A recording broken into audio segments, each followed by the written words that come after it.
Mwiriweho, ubu perezida ukiri umujene mu bikomerezwa uyu mugabane wirabura ufite Kapiteni Ibrahim Traoré arahumekeramo ko hanyuma yo gushwa n'igitero cy'umwicanyi muri iki cyumweru dusoza. Ni igitero yawushirijwemo bugira 19 kuva afatiye ubutegetsi nawe buhiritseho mugenzi we Henry Damiba Sedawogo. Uretse kuba Traoré akimara gufata ubutegetsi yarahise abangamira inyungu z'abanyaburayi cyane cyane Abafaransa aho zivaze kagera akabasimbuza Uburusiya bazakiriye ku ngurane z'umutekano. Uyu Traoré yahise anigarurira imitima y'Abanyafurika cyane cyane abajene bari mu myaka ye, byose byashingiraga ku myitwarire y'imirongo ye ya politike Burkina Faso nshya yashakaga kubakiraho.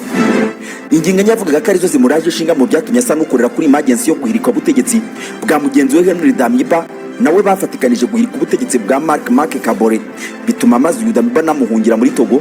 Harimo ingingo enye zikomeye cyane kandi zose zari ziri kubangamira ibikomerezwa watekereza biriho kuri iyi si.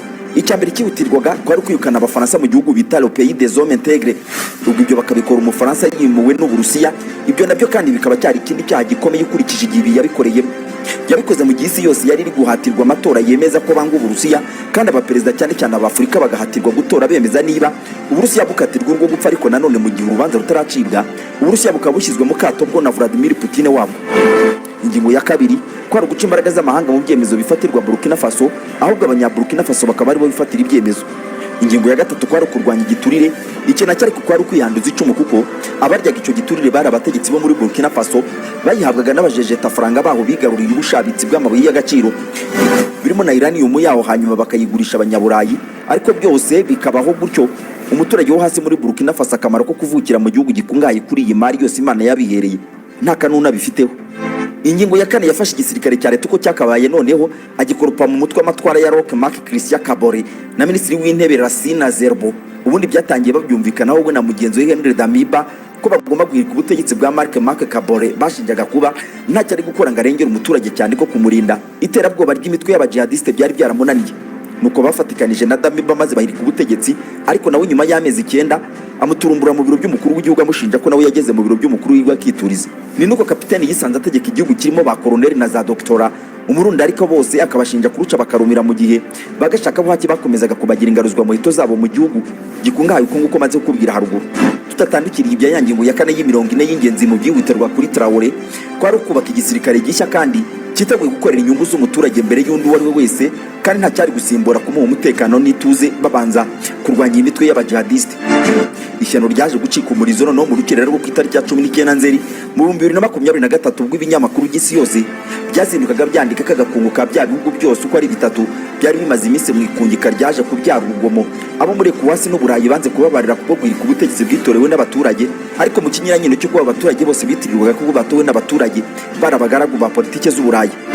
Maze ibyo bihugu uko ari bitatu Niger, Mali, Burkina Faso bibyukira mu mugambi wo kubyubahuka maze babanza gukuraho abategetsi bari barashyizweho n'Abanyaburayi, ubundi bakihuriro bise Alliance des États du Sahel, maze bahita ko banzura ko bagomba kugira igisirikare kimwe, ifaranga rimwe na politiki imwe, kandi bakikura muri ECOWAS bashinjaga ubugambanyi ndetse no kuba intwaro yamatse ibihugu kandi ari we bashaka kwiyufura. Uyu Kapiteni Ibrahim Traoré w'imyaka 37 uyoboye Burkina Faso niwe muyobozi byemezwa ko asimbuka urupfu hafi ya buri munsi ku mugabane wa Afurika kuva afashe ubutegetsi mu 2022 nk'uko bikubwiye. Amaze kurusimbuka inshuro 19 nk'uko ikinyamakuru Daily Now kibitangaza. Icyaha cye ngo n'ugutinyuka kurota Afurika ifite agaciro.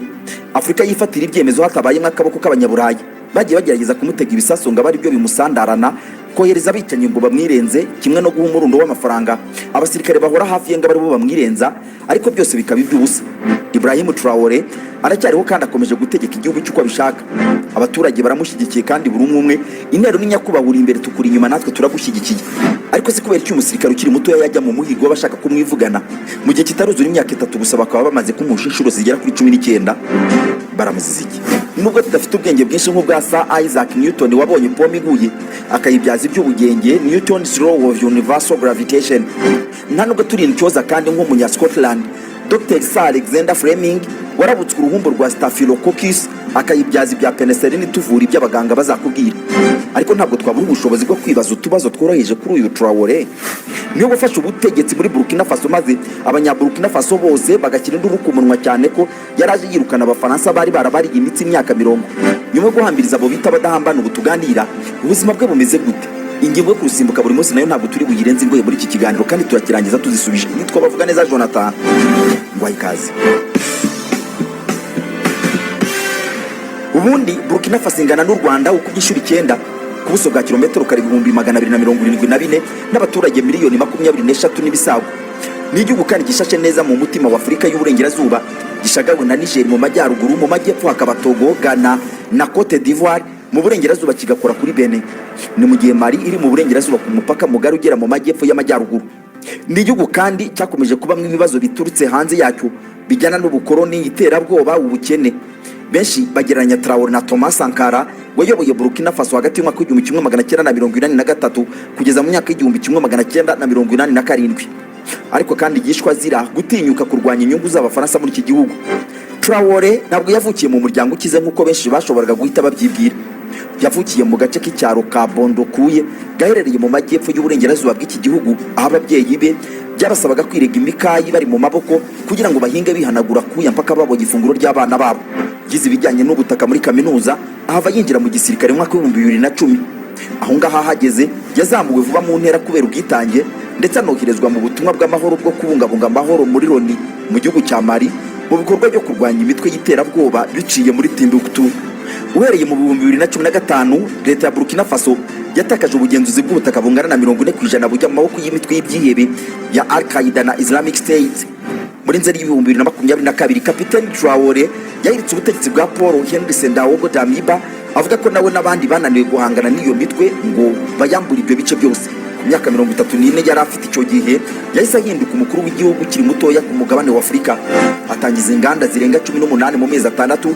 Ikindi itangazamakuru ritazakubwira nuko Traoré ari we musirikare utamaranira inyungu ziva kuri ba perezida.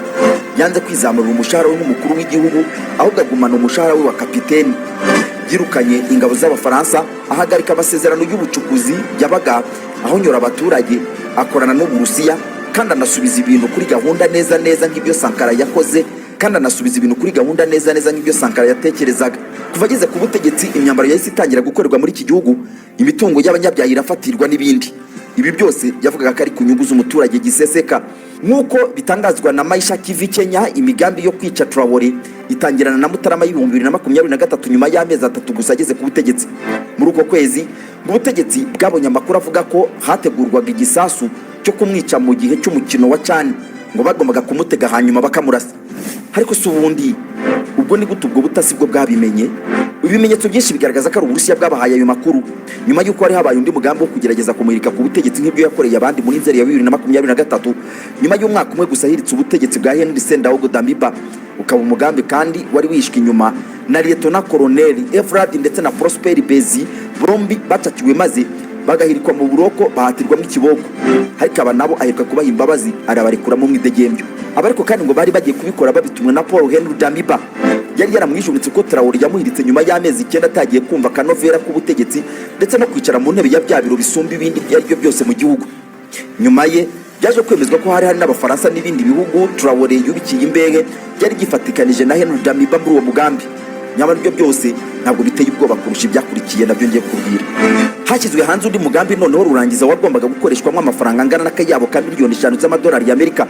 Umuntu ukomeye uva mu bihugu by'uburengerazuba utarigeze umenyekana yinjiye mu gihugu, yegera abasirikare bari hafi na Traoré, abaha ayo mafaranga kugira ngo bamurase. Nyamara amafaranga barayakiriye aho kumwica.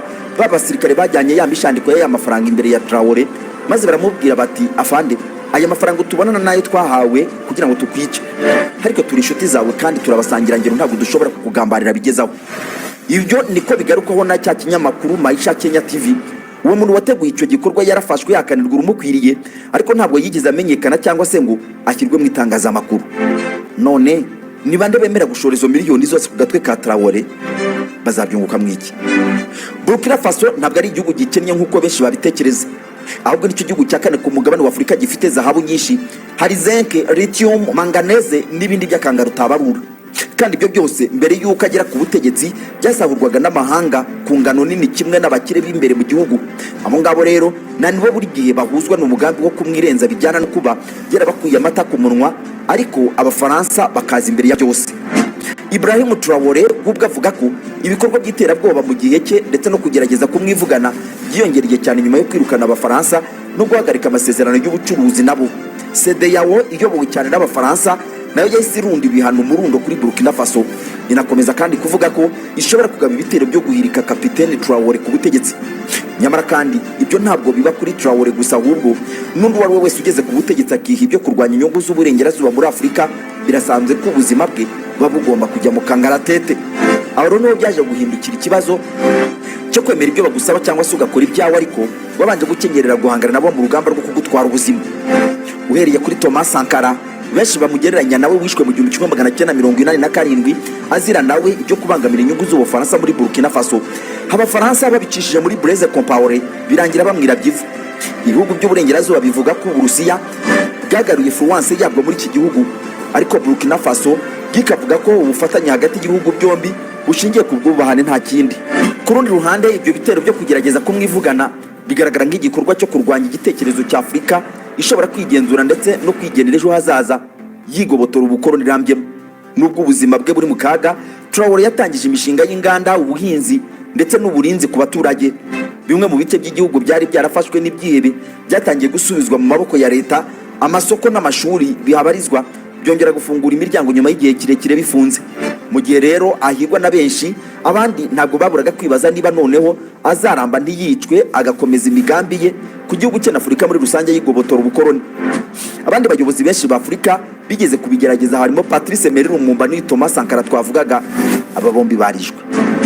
Ibrahim Traoré nawe arabizi, niyo mpamvu agira ifoto ya Sankara mu biro bye akanamwifashisha, kandi mu magambo ye abayeho ubuzima busanzwe, yirinda ibinezeza abategetsi basanzwe. Igitangaje kuri we nuko atahindutse umunyabwoba cyangwa se ngo yihishe, aracyasohoka akaganira n'abaturage kandi ashishikajwe n'icyerekezo cye. Nyamara abategura imigambi yo kumwirenza nabo baracyahari. Abakinnyi ba politike mpuzamahanga babiri inyuma nabo baracyari ku meza. Ikizwi nuko abagambirira kumwica buri gihe babigambirira bikabananira. Ni igitekerezo cye cy'uko umutungo wa Afurika ugomba kungukira abaturage ba Afurika, kandi ko n'ibihugu bitoya bifite uburenganzira bwo kwihitiramo icyerekezo kandi bikifatira icyemezo cyabyo kikarushaho gukomera ndetse no gushinga imizi yacyo. Muri rusange, bamwe ntabwo babura kuvuga ko abayobozi nka Traoré aribo bazana impinduka muri Afurika, mu gihe abandi bo bavuga ko ahubwo bari kurwana n'imbaraga nyinshi kurusha ubushobozi bafite bwo kuba bagera kuri izo mpinduka bashaka. Nk'uko uzabibwirwa n'umunyamateka akaba n'umunyaburkina Faso wari koroje mu kwandika, Bwana Sawadogo Alfred Yambaba, cyane cyane ku rupapuro rwa 272 rw'igitabo yiswe Le Président Thomas Sankara, chef de la révolution burkinabé. Igihugu cya Burkina Faso cyafutse mu gicuku cyo kwa gatandatu w'itariki enye Kanama 1984. Muri iki gicuku uwari perezida w'ubutaka bwitwaga République de Haute-Volta, Capitaine Thomas Isidore Noël Sankara, wari wujuje umwaka ategeka icyo gihugu, yavugiye mu bitangazamakuru byose ko icyo gihugu kitazongera kubaho ukundi, kuko habayeho ubutaka bushya n'igihugu kikaba kibatuwe ingoyi n'iminyururu y'ibisigisigi by'abakoloni. Kubera iyo mpamvu igihugu cyahise ko gihindurirwa izina, maze cyitwaga République de Haute-Volta cyahise ko gihindura izina cyitwa Burkina Faso. Amagambo birafatanya aturuka mu ndimi z'Ikimosi n'Ikidwara avuga ubutaka bw'inyangamugayo cyangwa se ubutaka bw'indahemuka, terre des hommes incorruptibles cyangwa se the land of incorruptible men mu Rwongereza. Ukomeje gusuzuma neza wahita wemeranya na Yambaba ko Burkina Faso koko yavutse kuri uriya munsi, kuko ubutwari, gukunda igihugu ndetse no kurwanya ubukoroni byatangiye kunyaruka mu maraso y'abindahemuka kuva ubwo. Niko bimeze, kuko Sankara yahise n'abaririmbira indirimbo yari yarahanze ubwe ku giti cye, indirimbo yari yuzuyemo kwikanashura ku bakoroni ndetse no kwifatira ku gahanga imigambi yabo. Iyo ndirimbo yahise inagirwa indirimbo yubahiriza igihugu kugeza amagingo aya ngaya, aho abanyaburkina Faso buri munsi bagira bati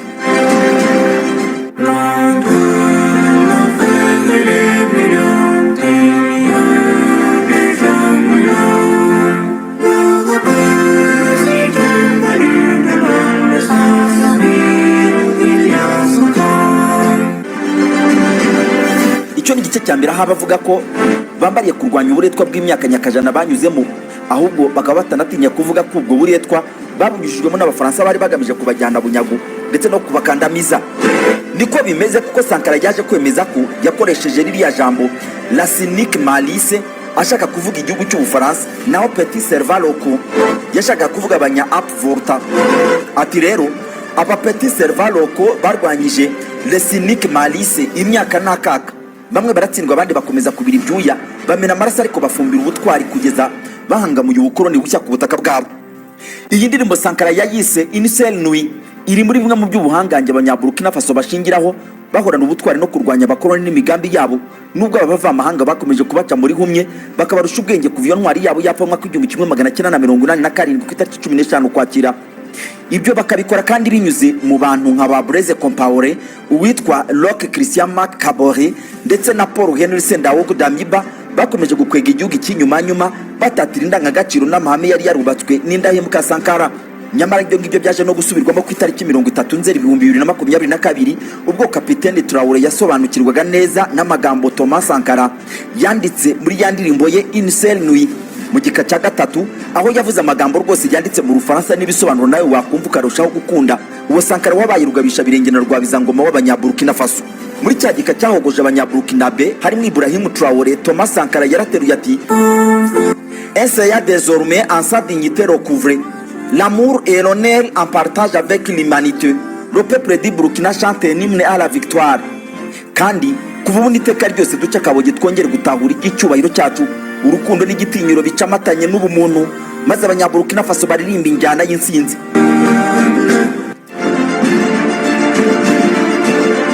Iyi ni indirimbo rwose yatwaye uruhu n'uruhande rw'abaturage ba Burkina Faso.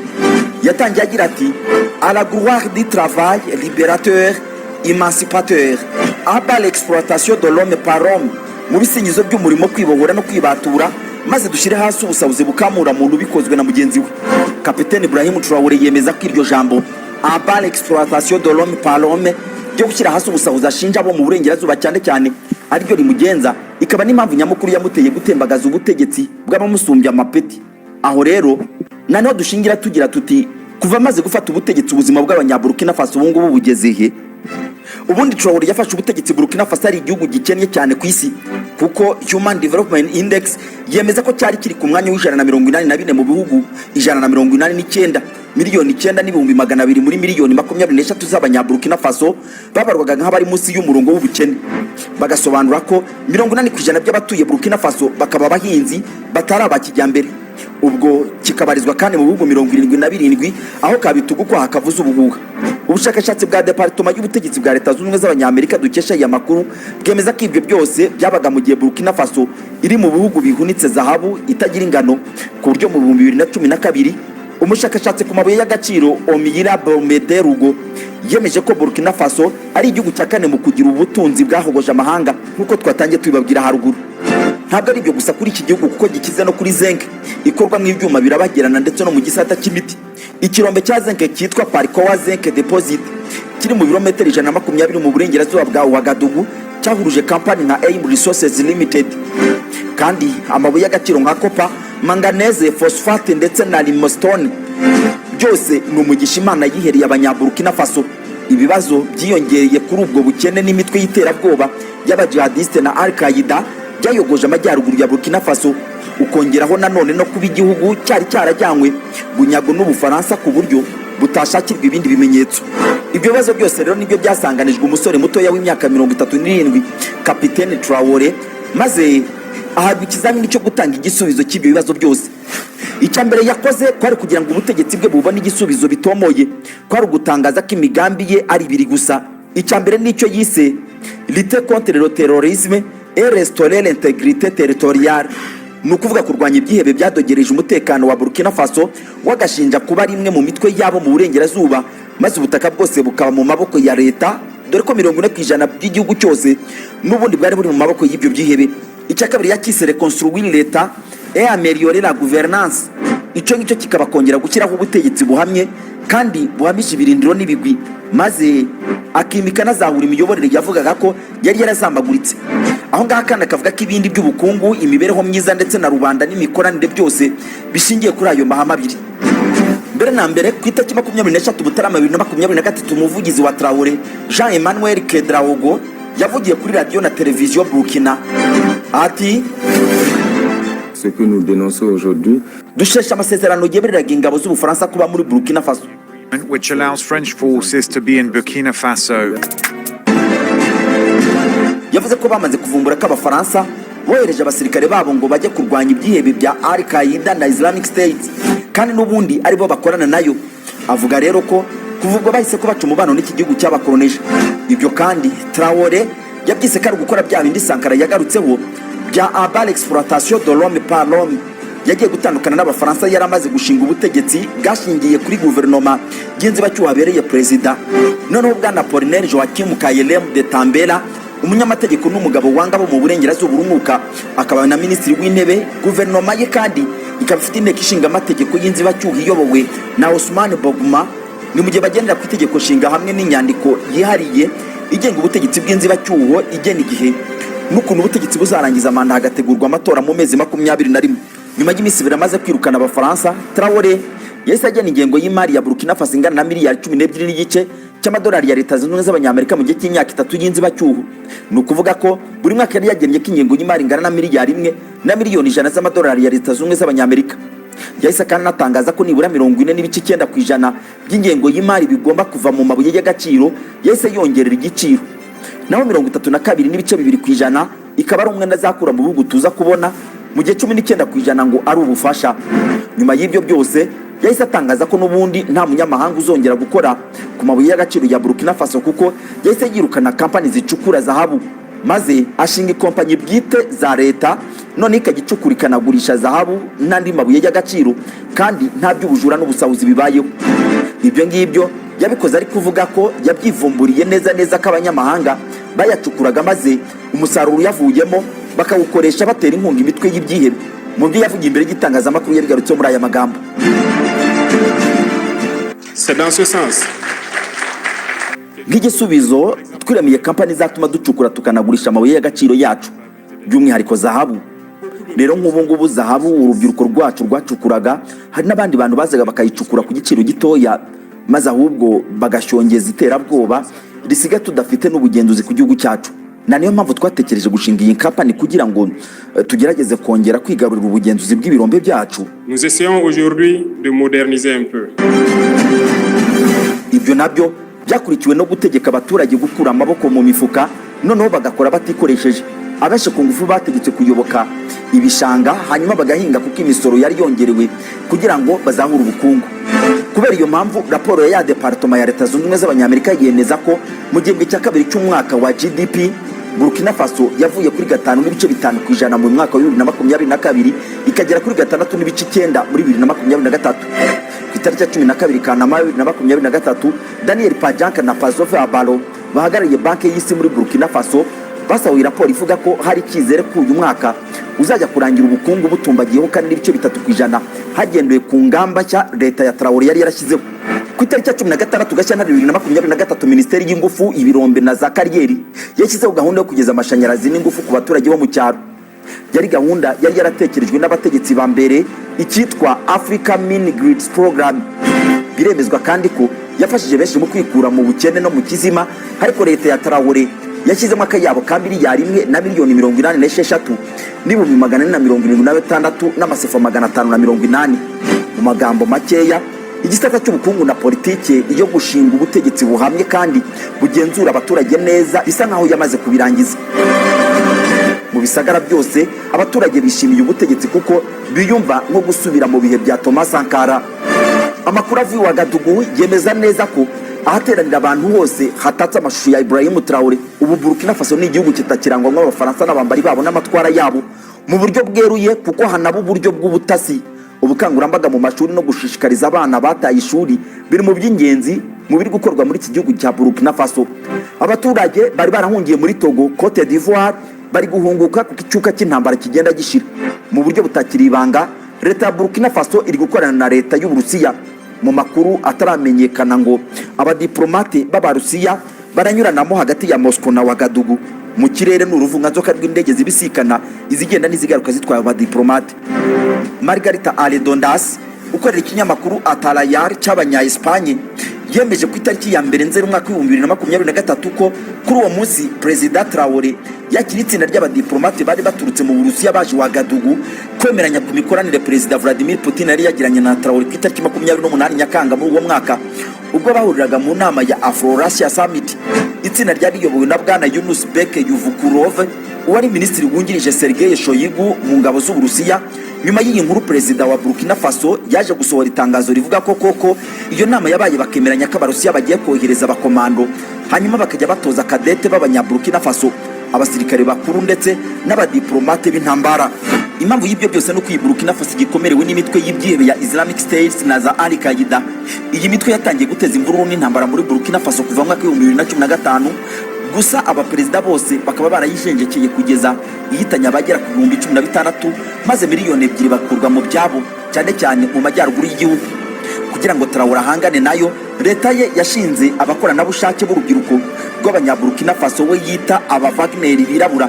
Gusa aba bakaba bazwi nk'aba VDP cyangwa se Volontaire pour la défense de la patrie. Aba rero iyo barwanira ku mujinya w'umurandura n'uzi bavuga ngo la patrie ou la mort nous vaincra, bivuze ko bagomba kurwana intambara yo gupfa cyangwa gukira intero basigiwe na Thomas Sankara.